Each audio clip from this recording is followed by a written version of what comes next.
At 9:20 p.m. local time on Friday, November 13th, Daesh launched a series of coordinated shootings and bombings that killed 130 people in and around Paris. Shortly after, Facebook activated its safety check feature to let people tell their loved ones they're safe. The site had first activated the feature after the 2015 earthquake in Nepal, but this was the first time it had done so for a terror attack. In the next 3 days, hashtag #PrayForParis was tweeted nearly 10 million times, and as social media sites allowed users to express their solidarity with France, empathy and support for the victims of the terror attacks poured in. Feel like, oh, those 100 people that died, those were my family. Je suis très très désolé. France aide le Paris. But as with many things on the internet, what soon followed was backlash. And I hear people say stuff about how brands should just keep their mouths shut. Now, I'm not faulting brands for saying we don't know what to do. On est tous tristes après avoir vu ce qui s'est passé à Paris. Je me demande pourquoi tout ce monde ne parle pas de ce qui se passe en Palestine. بس ليه لما بيموت مصري ولا سوري ولا فلسطيني محدش بيعبرهم، ولو واحد أمريكي بس اتعور الإعلام كله. There were others who questioned why no one was talking about Beirut when double bombings had struck the city just a day before Paris. Others asked why Facebook hadn't offered a profile picture flag filter for Syria, Palestine, Kenya, Nigeria or other countries, just like it did for France.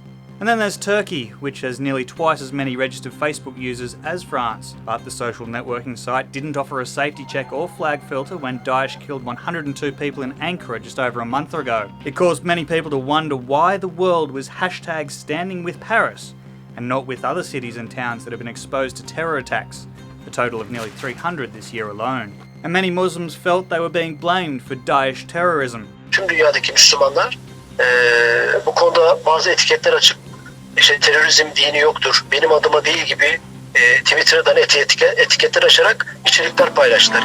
Attention au racisme, il ne faut pas faire de l'amalgame entre le terrorisme et la religion musulmane. But all this raises a question.